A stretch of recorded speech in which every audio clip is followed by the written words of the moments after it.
যাত্রাপালা না নাইচা সংসদে যেতে পারে, একটা রিক্সাওয়ালা কি জন্য যেতে পারবে না সংসদে?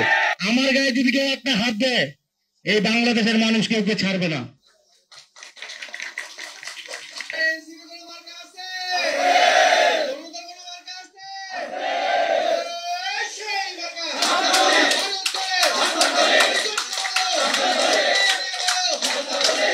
বিগত 52 বছর শ্রমজীবী যারা দিন আনছে দিন খাইছে, তারা কিন্তু নির্বাচন হয়েছে, তারা কিন্তু কোনো সরকারের তো কোনো কিছু পায়নি, তারা সব টাইমে কিন্তু বঞ্চিত হয়েছে।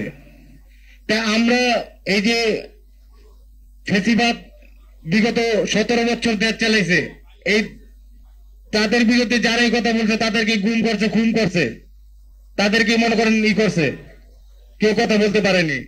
এখন আমি একটা সংসদ নির্বাচনে দাঁড়াইছি, বিভিন্ন ফেসবুকে বিভিন্ন ধরনের কথা বলতেছে।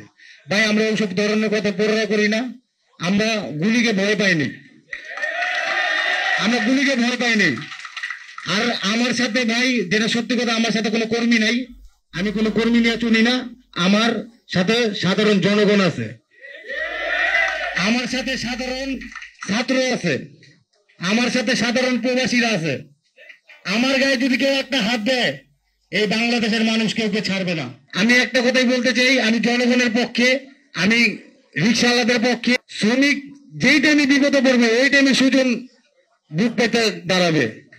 আর আমার আরেকটা কথাই, যারাই ভাই সমালোচনা করেন, বিগত 17 বছর কেউ সমালোচনা করতে পারেন নাই। আমরা যদি আন্দোলনে না নামতাম, এই ফেসিবাদ ইন্ডিয়া গেত না, আর আপনারা সমালোচনা করতে পারতেন না। তাই ভাই সমালোচনা করেন, যত সমালোচনা করবেন তত শুধু আরো শক্তিশালী হবে।